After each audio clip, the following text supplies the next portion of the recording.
Привет, друзья! С вами Олеся на канале Готовим дома. Сегодня готовлю очень вкусную и быструю выпечку к чаю, без дрожжей и без духовки.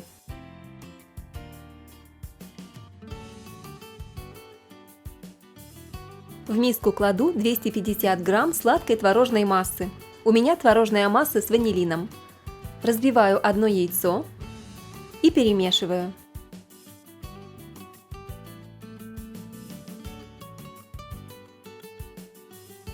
В 100 грамм муки добавляю чайную ложку разрыхлителя.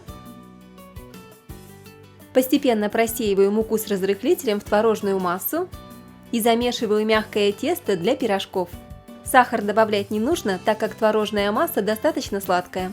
Можно приготовить тесто и из обычного творога, но тогда добавьте к нему пару ложек сахара и столовую ложку сливочного масла, а сам творог немного пробейте блендером. Тесто приятное на ощупь, не липнет к рукам, а если совсем чуть-чуть липнет, просто смажьте руки растительным маслом. Формирую из теста вот такой жгут и делю его примерно на 5 частей.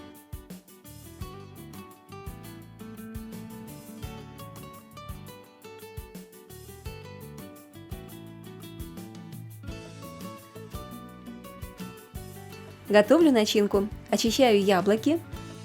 Приготовь, поделись, подпишись.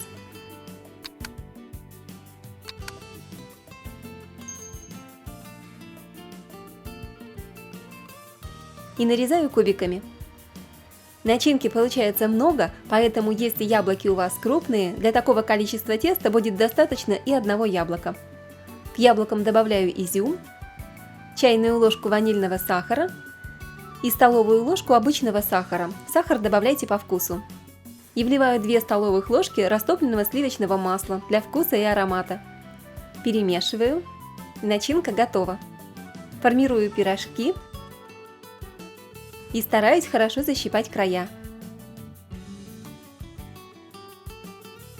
Давайте слепим еще один пирожок. Пирожки по этому рецепту получаются просто великолепные. Этому рецепту уже более 10 лет, мы обожаем их всей семьей.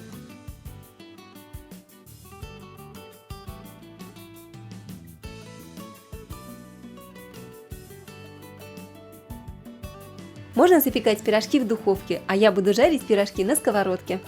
В сковороде разогреваю растительное масло, выкладываю пирожки и жарю на среднем огне до румяности с одной стороны. Как только пирожки зарумянились, переворачиваю и жарю до румяности с другой стороны. Посмотрите, какие аппетитные, румяные, ну просто красивые пирожки с яблоками у нас получились. Не пирожки, а загляденье, правда, друзья? Готовые пирожки выкладываю на бумажное полотенце, чтобы впиталось лишнее масло. Пирожки по этому рецепту получаются просто обалденные. Это очень быстрые пирожки без дрожжей и без духовки. Готовятся очень быстро, а продукты найдутся на каждой кухне. Обязательно приготовьте. И если вам понравился рецепт, поставьте, пожалуйста, лайк и поделитесь с друзьями. Вам не сложно, а мне приятно.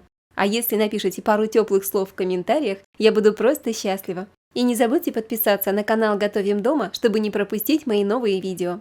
Друзья, ну а я прощаюсь с вами. До новых вкусных рецептов. С вами была Олеся. Скоро увидимся!